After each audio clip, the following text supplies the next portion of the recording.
Vamos a orar. Padre, en esta hora yo pongo delante de ti, Señor, este tiempo, rogándote que tú seas el que hable, Señor, a través de mi boca, Señor, que seas tú, Señor, el que bajes esta palabra, Señor, conforme a lo que tú quieres enseñar hoy, lo que quieres redarguir hoy, Señor, lo que quieres edificar hoy, Señor. Yo solamente soy un instrumento tuyo, Señor. Yo me quito, Señor, y solamente soy un instrumento, Señor, para predicar tu palabra, Señor. Yo te pido que puedas ser un instrumento que te dé la gloria en todo, Señor, en el nombre de Cristo Jesús. Amén. Vamos hoy a 1 Samuel 15, por favor. Vamos a estar ahí en 1 Samuel 15. Yo te voy a pedir que después te voy a mandar a otra cita, pero yo te voy a pedir que no te quites de ahí, porque vamos a ver 1 Samuel 15:1. Empezamos en 1 Samuel 15:1. Ya saben que se los voy a leer yo en traducción lenguaje actual, pero ustedes síganme en la versión que traigan para que confirmen lo que yo les voy diciendo, ¿va? ¿Ya lo tienen?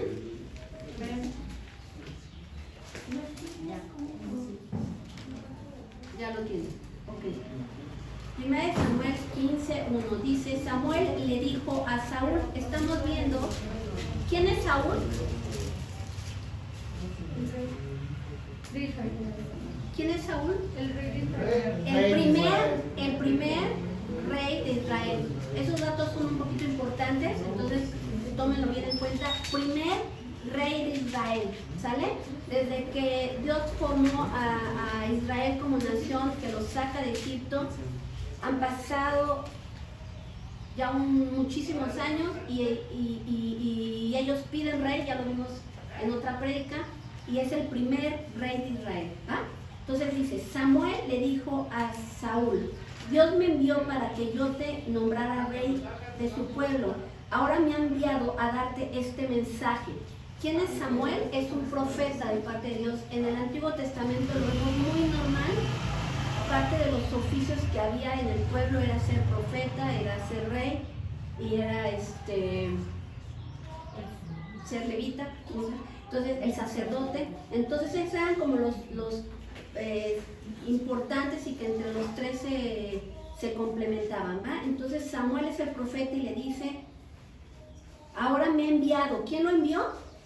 Dios. Ahora me ha enviado a darte este mensaje. Cuando los israelitas salieron de Egipto, ¿hace cuántos años salieron de Egipto? Samuel está dando esta palabra al primer rey de Israel y le dice: cuando los israelitas, o sea, tus antepasados, tus tatarabuelos, salieron de Egipto, de la esclavitud, dice, los amalecitas los trataron muy mal, por eso ahora voy a castigarlos. Vuelvo a hacer la pregunta: ¿cuántos años habían pasado? Más de 40. 400 años. Y a Dios no se le olvidaba que los hijos, que los padres, que los abuelos, que los bisabuelos, que los tatarabuelos habían tratado mal a su pueblo. Y aquí aplicamos la palabra de ¿qué dice? Que la maldad de los padres caerá sobre los hijos, sobre los nietos, sobre los bisnietos, hasta la tercera y cuarta generación, ¿va? Este es un caso clásico de eso. Habían pasado 400 años,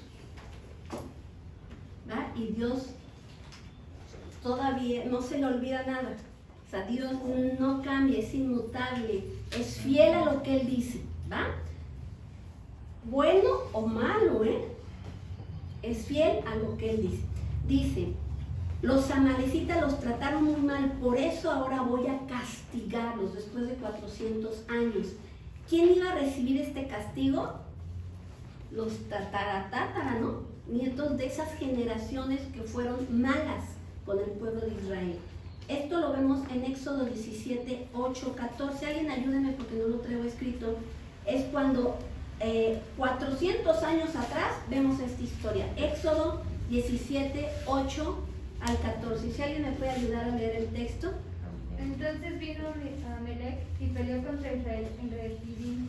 Y dijo Moisés a Josué: escogí unos varones y sal a pelear contra Amalec.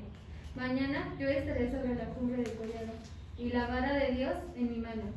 E hizo Josué como le dijo Moisés, peleando contra Amalec. Y Moisés y Aarón y Hur subieron a la cumbre del collado. Y sucedió que cuando alzaba Moisés su mano, Israel prevalecía más. Cuando él bajaba su mano, prevalecía Amalec. Okay, ¿ya llevas al 14? Y las manos de Moisés se cansaban, por lo que tomaron una piedra y la pusieron debajo de él, y se sentó sobre ella. Y Aarón y Hur sostenían sus manos, el uno de un lado y el otro de otro. Así hubo en sus manos firmeza hasta que se puso el sol. Y Josué deshizo a Amalec y a su pueblo filo de espada. Y Jehová dijo a Moisés: escribe esto para mi memoria en el libro. Y di a Josué que raeré del todo la memoria de Amalec debajo del cielo. Ok, otra vez. ¿Qué? Ese último versículo, el 14. Y Jehová dijo a Moisés: Jehová dijo a Moisés, escribe. ¿Va? Jehová dijo a Moisés, escribe. Escribe esto para memoria de un libro. Y di a Josué que raeré del todo la memoria de Amalec debajo del cielo. Ok, Dios 400 años atrás había declarado esta palabra. A Él no se le olvida, ¿eh? Y Él es fiel a lo que te dice, aunque pasen siglos. ¿Va? ¿Qué dijo? Voy a raer del todo a este pueblo. ¿Por qué? Porque apenas el pueblo de Israel no tenía ni un mes, ni un mes de haber salido de Egipto, y les hizo guerra. Imagínense a un pueblo que apenas tenían una costumbre por 400 años ser esclavos, salen al desierto, se están adaptando, están en pleno proceso y ahora cómo como, y ahora cómo tomo agua, y ahora o sea, están en pleno acomodo, y que todavía no saben ni qué, ni si pueden confiar en Dios o no. No tenían ni un mes de haber salido, ¿eh? ¿Y qué pasa? Se levantan en contra de ellos y les hacen guerra, ¿va? Ya vimos que Dios les prevaleció, ¿cómo? Y empezaron a ver milagros. Pues si ya alzas las manos, ¿no? A Moisés ganaba, ¿no? Y si las bajaba, perdía, ¿no? Entonces vemos que en 400 años atrás le hicieron guerras. No fueron los actuales, las personas actuales, pero sí son su generación, lo que lo representaba, ¿va? Entonces, ¿qué Dios le mandó a Saúl? Dice, le dice, anda, sigo leyendo porque es el versículo 3, anda, ataca a los amalecitas y destruye todo lo que tienen. ¿Qué le dijo Dios? Ataca a los amalecitas y destruye todo lo que tienen. Mata hombres, mujeres, niños, a sus toros, a sus ovejas, a camellos y burros. No les perdones la vida a nadie. Pareciera una palabra fuerte, pareciera una palabra cruel. A lo mejor hoy con tantos derechos humanos, dirías, ¿cómo Dios puede mandar a hacer esto? Por eso es importante que leas la Biblia y conozcas la historia. ¿Va? Esto es amor. El que Dios le haya dicho a Saúl, manda, ataca a los amalecitas y mata a todos, es amor. ¿Por qué? Dice, aquí seguramente hubo bebés y hubo niños que fueron matados, ¿no? Fueron matados, ¿no? Muertos, fueron muertos. ¿Qué pasó? Dios en su amor y en su misericordia, esos niños, esos bebés, fueron salvos. Es amor. La maldad de sus padres. Fueron salvos. Si esos bebés, esos niños hubieran seguido vivos, serían igual que sus padres. Entonces esto fue amor, ¿va? Si quieres ver cómo Dios puede mandar esto, sí, aparte, este pueblo fue alguien que no tuvo misericordia de un pueblo que apenas estaba ahí todo desbandado, así todo deschavetado, desubicado en su propia vida, en lo que no sabían que iba a pasar el día de mañana. Así estaban apenas el pueblo de Israel, no tenían una certidumbre. es la verdad. Ya después de 40 años que te caiga maná, pues ya sabes que te cae maná, ¿no? Pero ahí no tenían certidumbre de nada. Entonces les dijo, no les perdones la vida a nadie. ¿A ustedes qué entienden por esto? Dice, ataca y destruye todo lo que tienen. Mata hombres, mujeres, niños, a sus toros, ovejas, camellos y burros. No les perdones la vida a nadie. ¿Qué entienden? Llega, ataca a ese pueblo y acaba con todo. ¿Sí es claro o hay alguna duda? ¿No? Sí es claro. Si lo piensas, si lo razonas, no, Dios no te dijo, ¿qué opinas? Dios no te dijo, ¿o cómo ves? Dios le dio la orden, ¿verdad? Le dio una orden. Eso es lo que hay que poner atención. En el 4, Saúl reunió a su ejército en Telaín, contó a sus hombres, eran 200,000 soldados de infantería. En el 5 se dirigió a la ciudad principal de Amalek para atacarle y acampó junto a un arroyo. Desde allí les mandó este mensaje a los quimitas, creo lo tengo así escrito: aléjense de los amalecitas, salgan de esa ciudad. Cuando nuestro pueblo salió de Egipto, ustedes nos trataron muy bien. ¿Quiénes? Los quimitas, creo, o quimitas. Nos trataron muy bien, por eso no quiero que ustedes mueran junto con los amalecitas. Estaba bien, no eran amalecitas, ¿verdad? En el 7, luego Saúl atacó todo el territorio de Amalek, desde Avilá hasta Sur, que está al este de Egipto. Mató a toda la gente de Amalek, hasta ahí vamos bien, ¿verdad? Mató a toda la gente de Amalek, a todos los animales débiles y de poco valor. Solo dejó vivo al rey Agag y a los mejores animales de los amalecitas. ¿Por qué creen que lo haya, por qué hizo acepción de personas? Esto es hacer acepción de personas, ¿no? Para lo bueno o para lo malo. Es hacer acepción de personas, porque era el rey. Los demás no, estos animales son feitos, tan débiles, no, esto no vale mucho, mátelo. Pero en mi plan mi plan es mejor. Yo sé, seguramente no vio que todo esto estaba bueno, ¿no? Dios, pues a veces se le va el avión, yo creo, así pensó. Vamos a dejar vivo al rey y vamos a dejar vivo a los mejores animales, ¿va? Hoy te haré esta pregunta. Empieza a reflexionar hoy en tu vida. ¿Qué crees que tu plan es mejor que el de Dios? Empieza a reflexionar. ¿Cuál sería que tu plan hoy, lo que tú tienes, sea mejor que lo que Dios te pueda ordenar? Acá tenemos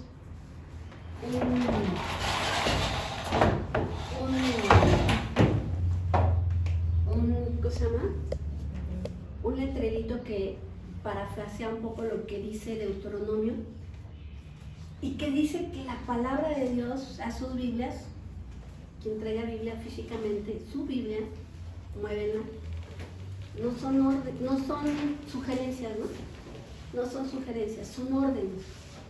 Si Dios le dijo, acaba con todo, acaba con todo. No te estoy preguntando si crees que tu plan, lo que tú sugieres, lo que tú opinas, es lo mejor. ¿Qué dice la palabra? Hay veces queremos orar sobre algo que ya dice la palabra. Si la palabra lo dice, no lo ores, nada más obedécelo. No le preguntes a Dios, ¿será que es esto, que hoy sí, porque esto sí sea, Señor, dame chance, yo lo pongo delante de ti? Por ejemplo, una relación de novios, ¿no? Si tú eres cristiano y la Biblia dice no hacer yugo desigual, no lo ores. Si te está interesando alguien que no es cristiano, no lo ores, obedece la palabra, ¿va? Otro ejemplo, si tú tienes una tienda o tú tienes un negocio y si te dice tu balanza que sea un peso exacto, no me vengas a decir, es que si no les robo 150 gramos, porque el kilo debe ser de 850 gramos, no me sale. ¿De dónde voy a sacar, Señor? Mi plan es mejor, tengo que dar kilos de 850 gramos. O si yo voy a ofrecer algo, voy a ofrecer esta calidad, tengo que ser alguien íntegro, que lo que yo ofrezco y estoy cobrando, lo entregue. Que si hacen una prueba de laboratorio, si hacen algo, puedan cerciorarse que lo que yo les dije es verdad, que lo que yo ofrecí es verdad. Mi plan, como Saúl sería, Señor, pues es que si no, no sale, ¿cómo quieres? No, si no sale, ya no puedo diezmar, ya no puedo ofrendar, ya no puedo... O sea, tú decides, Señor, ¿qué hago? ¿Transo? ¿O obedezco tu palabra, pero tu palabra como que de repente no se ajusta a estos tiempos modernos? ¿Va? Entonces, hoy en tu vida, ¿qué crees que tu plan sea mejor que lo que Dios pueda decir? En el 10, entonces Dios le dijo a Samuel, Saúl no me hace caso ni me obedece, lamento haberlo hecho rey.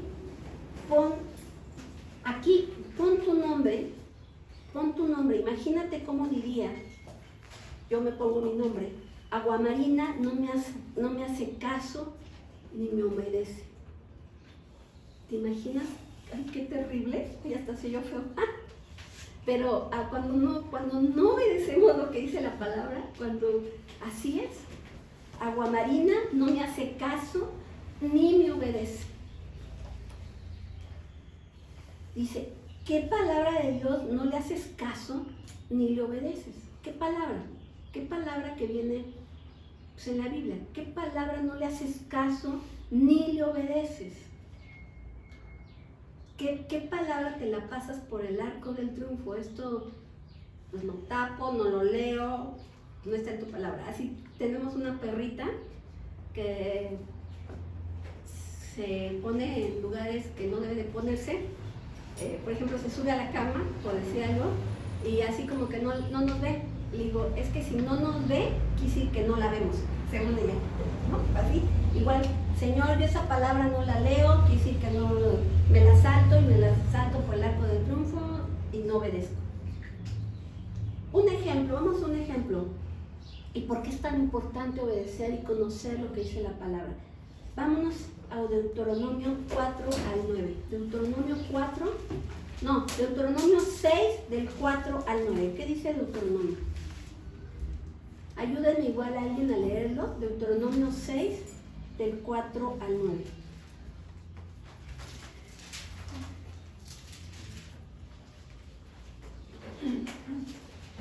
Voy a leerlo en el nombre del Padre, del Hijo y del Espíritu Santo.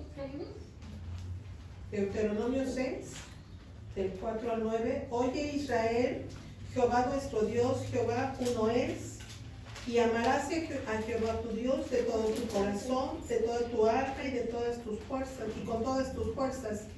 Y estas palabras que yo te mando hoy estarán sobre tu corazón, y las repetirás a tus hijos y hablarás de ellas, estando en tu casa y andando por el camino, y al acostarte y cuando te levantes. Y las atarás como una señal en tu mano, y estarán como frontales entre tus ojos. Amén. Ok. 9. Y las escribirás en los postes de tu casa y en tus puertas. Amén. Amén. ¿Qué dice Dios? ¿Qué le decía al pueblo de Israel? Que Dios tenía que ser su único Dios, pero decía, apréndete de memoria todas las enseñanzas que te enseño hoy, apréndetelas de memoria. O sea, apréndete la palabra de Dios, apréndete los versículos de memoria, apréndetelos. Les decía, dice, y repíteselas a tus hijos a todas horas. Repítelas a tus hijos a todas horas, en todo lugar, cuando estés en tu casa, cuando estés en el camino, cuando te levantes o cuando te acuestes. Repíteselas. ¿Cuál es la obligación como papá? ¿Cuál es la obligación como abuelo? Porque es parte también de la obligación, es repetirle la palabra de Dios. Repetirle lo que Dios, traerle a la memoria lo que Dios ha hecho por ti. Porque tenemos testimonios. Tienes que tener, tú como hijo de Dios, testimonio. A fuerzas. A fuerzas. Porque Dios tiene que hacer cosas en tu vida todo tiempo. ¿Sale? ¿Y qué es lo que Dios dice? Díselas, repíteselas. Yo a lo mejor a los jóvenes les voy a hacer una pregunta a ti, Angelito. Si a ti te dieran la opción y toda la libertad, ¿no? La libertad de que pudieras jugar todo el día videojuegos, ¿serías feliz? La verdad, yo creo que a lo mejor sí una semana, un mes, ¿no? Pero después quién sabe, no sé, ¿no? Porque cuando ya todo, igual, ¿no? Cuando dices, quiero estar de vacaciones, ay, qué padrísimo. Pero ya después, no sé si les ha pasado, pero después de 10 días dices, ay, no, ya por favor, quiero hacer algo, o sea, ¿no? Como que quiero otra vez el ritmo del trabajo. Y los jóvenes, o en el Face, ¿no? Que están en el Face y que ya me dijeron que el Face es pasado de moda, pero es el Instagram. Y ay, Dios mío, yo apenas estoy aprendiendo una red social, cuando ya, que los TikToks y que no sé qué, a ver, se aburren, que ustedes les dieran toda la libertad, porque sé que los limitamos, pero que les dieran la libertad de a ver, videojuegos, redes sociales, de estar siempre con sus amigos, en Be Happy, las fiestas, toda la libertad. Vamos a ponerlo ahora en la versión que dice la Biblia. A todas horas jugar, en todo lugar, estando en la casa, estando en el camino, cuando me levante, cuando me acueste, estando en mis redes sociales, jugando videojuegos, estando con mis amigos.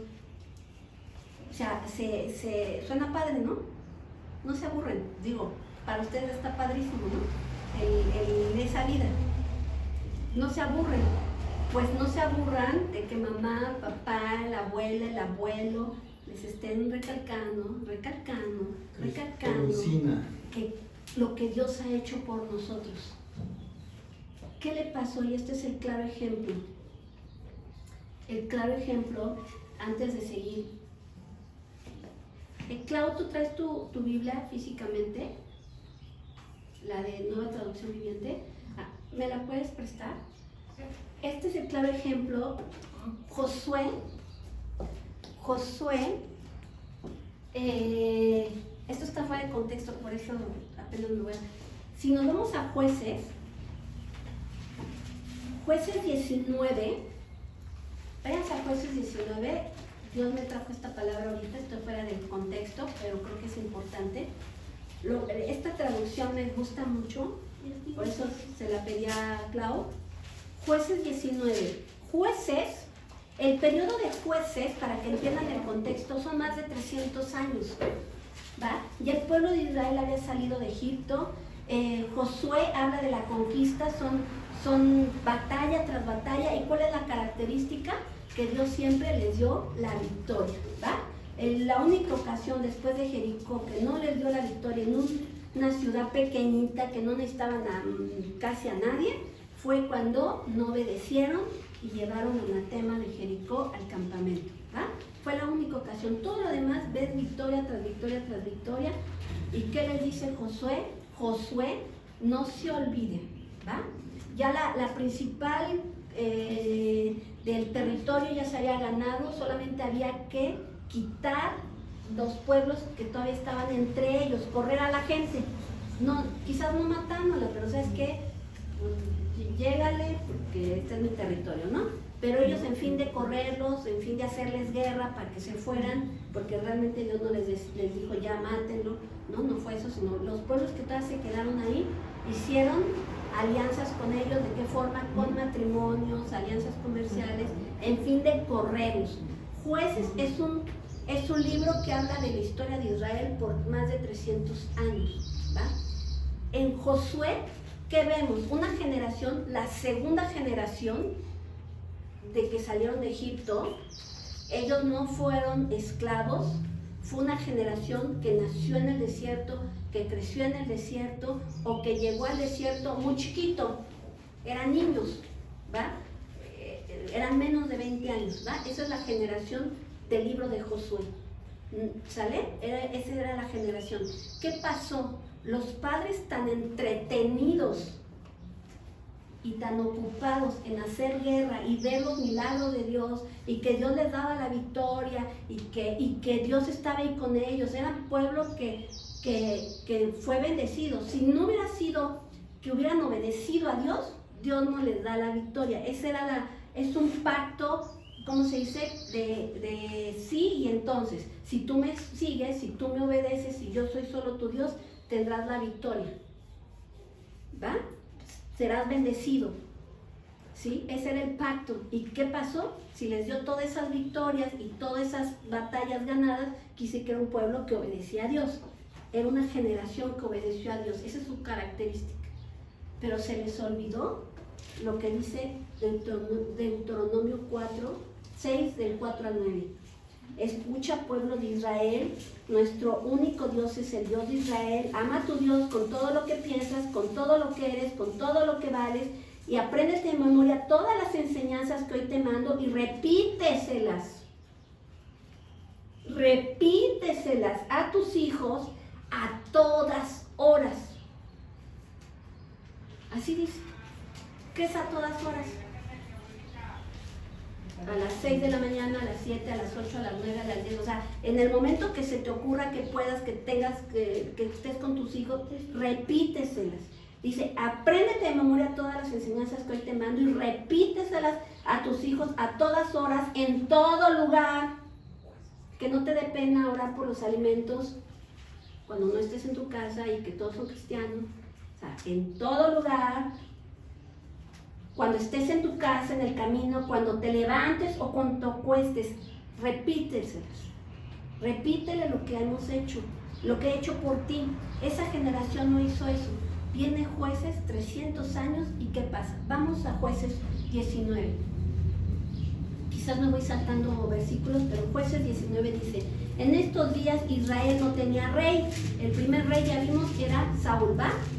Dice, hubo un hombre de la tribu de Leví, un hombre de la tribu de Leví. ¿Quién era? Pueblo de Israel, ¿va? Hijos de Dios, que vivían en un lugar remoto de la zona montañosa de Efraín, y cierto día se levantó a su casa una mujer, y cierto día se llevó a su casa a una mujer de Belén de Judá para que fuera su concubina. Pero ella se enojó con él y volvió a la casa de su padre en Belén. Unos 4 meses después, su marido viajó a Belén para hablar personalmente con ella y convencerla de que regresara. Llevó consigo a un siervo y a un par de burros, y cuando llegó a la casa del padre, éste lo vio y le dio la bienvenida. Su suegro, el padre de la joven, insistió en que se quedara por un tiempo, así que pasó allí 3 días, comieron, bebieron y durmieron. Y así, un día, el 4.º día, hacia el 5.º día, y así, ¿va? Hasta que dijo, no, ya me tengo que levantar, irme. En el 10, tomamos al 10, pero esta vez el hombre estaba decidido a irse. Así que tomó a sus 2 burros ensillados y a su concubina y se dirigió a Jebús, es decir, Jerusalén. Estamos hablando del pueblo de Israel, ¿va? Hasta aquí no nos hemos perdido. Ya era tarde cuando se acercaron a Jerusalén y el siervo les dijo, ya era tarde, o sea, ya estaba anocheciendo. Y el siervo le dijo, parémonos en esta ciudad jebusea y pasemos aquí la noche. No, le dijo su amo, no podemos quedarnos. Ah, no, en Jebús. ¿Sí, Jerusalén? Dice, no le dijo su amo, no podemos quedarnos en esta ciudad extranjera donde no hay israelitas. Quiere decir que todavía ahí no hay israelitas. Dice, seguiremos en camino hasta Gibea. Vamos, tratemos de llegar hasta Gibea o a Ramá y pasaremos la noche en esta ciudad. Así que siguieron adelante, el sol se ponía cuando llegaron a Gibea y una ciudad situada en Benjamín. ¿Quién la habitaba? La tribu de Benjamín, ¿va? Otra vez, pueblo de Israel, una de las tribus de Israel, ¿va? Dice, y se detuvieron allí para pasar la noche. Descansaron en la plaza de la ciudad, pero nadie los invitó a su casa para pasar la noche. Esa noche un anciano regresaba a su hogar desde el trabajo en los campos. Era de la zona montañosa de Efraín, pero vivía en Gibea, donde la gente era de la tribu de Benjamín, pueblo de Israel, hijos de los que habían conquistado esa tierra. ¿Va? ¿Qué pasa? Cuando vio a los viajeros sentados en la plaza de la ciudad, les preguntó de dónde venían y hacia dónde iban. Regresamos de Belén de Judá, le contestó el hombre, y vamos hacia una zona remota de la región montañosa de Efraín, donde yo vivo. Viajé a Belén y ahora voy de regreso a mi hogar, pero nadie nos ha invitado a su casa para pasar la noche. Aunque traemos todo lo que necesitamos, tenemos tenemos paja, forraje para nuestros burros y bastante pan y vino para nosotros. O sea, no voy a hacer carga para nadie, nada más necesito como que con un techo, aunque me duerma en el piso, ¿no? O sea, tengo todo lo necesario. En el 20, serán bienvenidos en mi casa, le dijo el anciano. Yo les daré todo lo que pudiera faltarles, pero no se les ocurra pasar la noche en la plaza. Vénganse conmigo, ¿va? Entonces los llevó a su casa y dio alimento a los burros. Después de lavarse los pies, comieron y bebieron juntos mientras disfrutaban el momento, porque había sido muy hospitalario el Señor. Estaban cómodos, aquí se disfrutaban el momento, estaban cómodos en la plática. Un grupo de alborotadores de la ciudad rodeó la casa. ¿En dónde estamos? ¿Quiénes eran? Benjamín, tribu de Israel, que vieron, sus padres son los que conquistaron esa tierra, vieron el poder de Dios, ¿va? Comenzaron a golpear la puerta y le gritaron al anciano: saca al hombre que se hospeda contigo para que podamos tener sexo con él. ¿A qué le suena esto? Sodoma y Gomorra. Sodoma y Gomorra en el pueblo de Israel. Sí, y en la otra versión dice para que los conozcamos, pero conocer a una mujer o conocer a un hombre es tener relaciones sexuales. El pueblo de Israel los hijos de Dios, viendo las grandezas de Dios, si no les enseñas y les recuerdas la palabra de Dios, no sé cuántos años habrán pasado aquí, la verdad que se me vino a la mente. Sé que pues son 300 años, pero no sé qué parte de los años, de esos 300 años, ya los hijos de los que conquistaron la tierra prometida eran igual que Sodoma y Gomorra. Perversos. Eran igual, quiere decir, y no es personal contra nadie, mis hijos también son de cuna cristiana, pero la cuna cristiana no te hace cristiano. No te hace cristiano. Tienes que tener temor de Dios y ver su palabra. Tiene que ser una conversión personal. Estos eran hijos que los que vieron las grandezas de Dios y se comportaban peor que otros pueblos.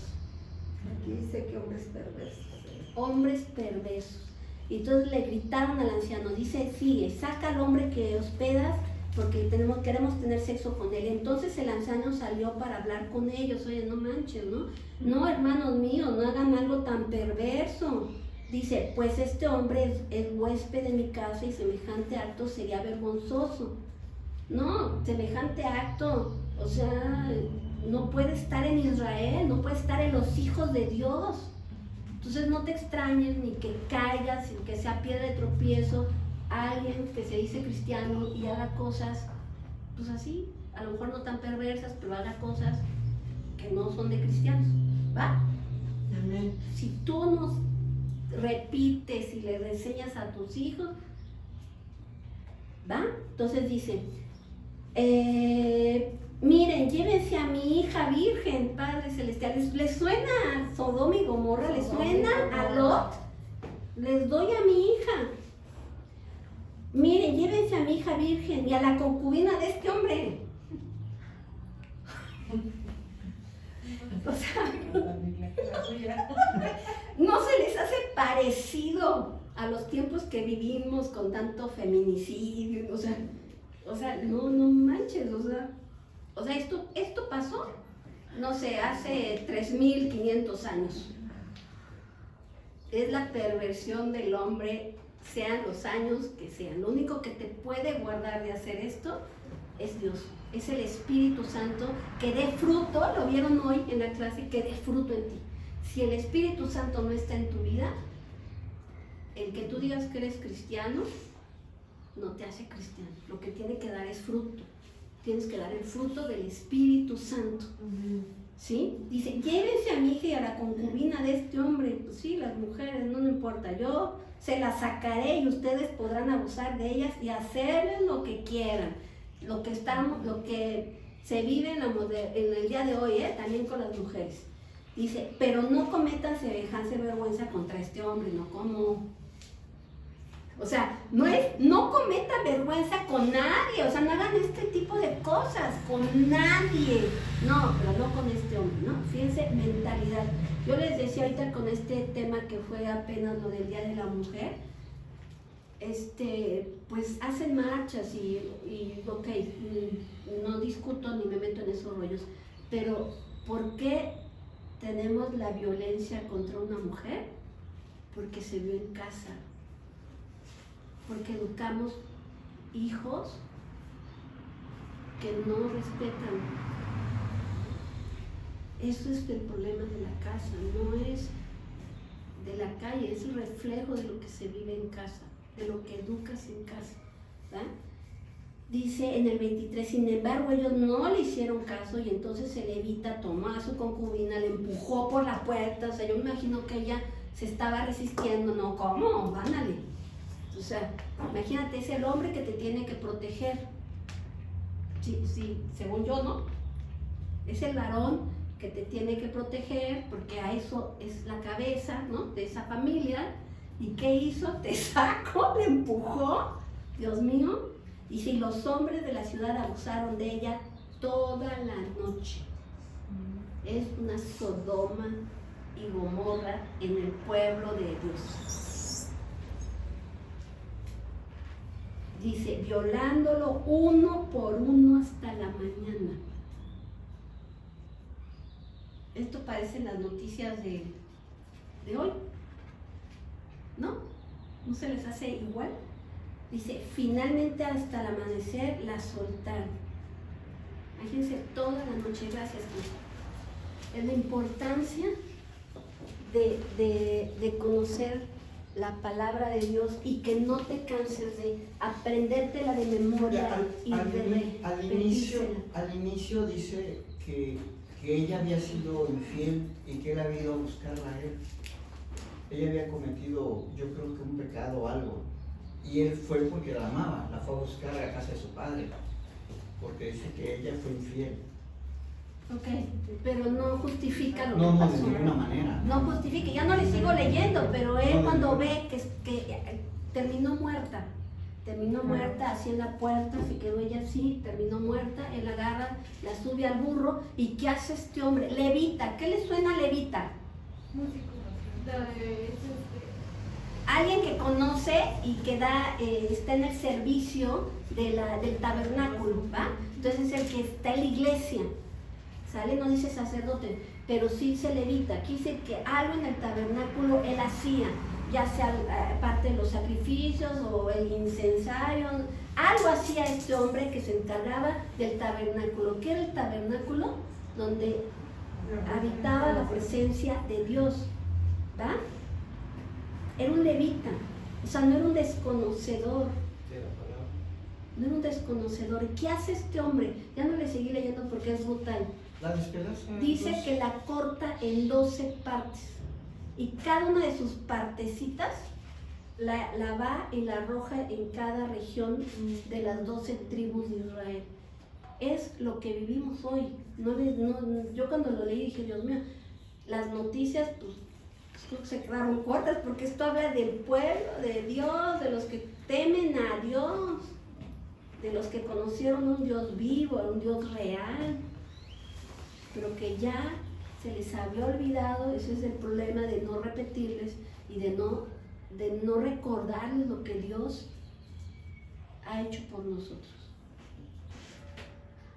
Yo les diría, dice que escribas, ¿no? Dice, escribe, la primera exhortación que le dice a Moisés, escribe en este libro como de historia, que hoy, que los amalecitas van a ser acabados. ¿Sí se acuerdan? Sí, que le dijo eso al principio en Éxodo a Moisés. Escriban todo, escriban los días importantes. Por ejemplo, Hetziba, apunta el día que te van de tu operación. Y lo que Dios haga se lo tienes que repetir a tus hijos, a tus nietos. Porque Dios va a hacer algo. Lo tenemos que apuntar, es bien importante. La vez que yo apunto fechas, porque sé que algo va a pasar. No tienen sentido en un momento, crean sentido después. ¿Sale? Vamos a seguir con Primera de Samuel 15. Nada más fue un breviario cultural de la importancia de todo lo que tiene la palabra, ¿va? Dice, al oír esto, estamos en el versículo como 11, dice, 1 Samuel 15, 11, dice, al oír esto, Samuel se preocupó mucho y se pasó toda la noche rogándole a Dios que perdonara a Saúl. Cuando ya estaba amaneciendo, Samuel se levantó, se fue a buscar a Saúl, pero le dijeron que se había ido a Carmel para levantar, ¿qué? Un momento. Para levantar un monumento en su honor. No, pues acabé con los malecitas, ¿no? Obedecí a Dios y que de allí se había ido a Gilgal, que es un monumento en su honor. Por ahí lo poner así. Es una construcción o una escultura de grandes dimensiones que se erige en recuerdo de una persona o un hecho memorable. Para él fue algo para hacer un monumento para que lo recordara. Porque fue en su honor. No dice que en honor a Dios o que digo nada. Dice que fue a hacer un monumento en su honor y que de allá se había ido a Gilgal. Dice Samuel en el 13. Samuel se fue a buscarlo y cuando lo encontró, Saúl le dijo, que Dios te bendiga. ¿Y qué dijo Saúl? Ya cumplí con las órdenes de Dios. Usted no se dio cuenta que no había obedecido. O sea, que no hoy estemos en la misma situación en donde creas que tu plan y que tus decisiones son mejor que lo que dice Dios en su palabra. Él no se dio cuenta que estaba mal. Dice, ya cumplí con las órdenes de Dios. Hasta por eso levantó una estatua en su honor, ¿no? Había que festejar. Dice en el 14, Samuel le preguntó, si en verdad las has cumplido, ¿de quién son todas estas ovejas y estos toros? Y Saúl le respondió, o sea, pues mi plan está mejor. O sea, mis decisiones son mejor que lo que Dios me pueda ordenar. Dice Saúl, son los mejores animales que los soldados les quitaron a las amalecitas. No, con esto, wow. Dice, los trajeron para presentárselos como ofrenda a nuestro Dios. Pero todo lo demás lo destruimos. Pero mi plan estuvo mejor porque mira, tenemos todo esto para poderle ofrecer algo a Dios. Y a veces justificamos lo que hacemos creyendo que hacemos las cosas bien. ¿Va? Dice en el 16, pero Samuel se enojó y le dijo a Saúl, silencio. Imagino, ya Samuel ya era alguien grande, ya dice que ya era grande.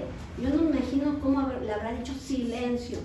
Ahora voy a decirte lo que Dios me dijo anoche. Y le pregunta a Saúl, ¿qué te dijo? Samuel le contestó, aunque tú mismo reconocías que no valías gran cosa, Dios te hizo rey de Israel y luego Dios te ordenó claramente que destruyeras a los amalecitas y todo lo que les pertenecía. ¿Por qué desobedeciste sus órdenes? ¿Por qué desobedeciste sus órdenes? ¿Por qué te quedaste con lo mejor del ganado de los amalecitas. Y en el 20, no, está terrible. Saúl le respondió, yo estoy seguro de haber obedecido a Dios. Lo que me ordenó hacer, lo hice. Que Dios nos guarde y nos libre de creer que estás haciendo lo correcto cuando estás haciendo todo lo contrario. Que Dios nos guarde. Dice Saúl respondió, yo estoy seguro de haber obedecido a Dios lo que me ordenó hacer y lo hice. Qué terrible, ¿no? Qué terrible estar en una condición en la que no te das cuenta de tu realidad, que estás mal, no tuvo la claridad de lo que es obedecer. Era el rey, pero ¿quién lo puso? Dios. Y así como Dios lo puso, Dios decidió quitarlo. Pero ¿qué dice? Estoy seguro. O sea, mi plan, mi decisión, estoy seguro que es lo mejor. Es más, de eso que me estoy transando, estoy dando mi diezmo. O de eso que estoy, no sé, no había de otra, Señor. Si yo no mentía, no había de otra. No sé, ahí pongan cualquier ejemplo. Si cualquier ejemplo es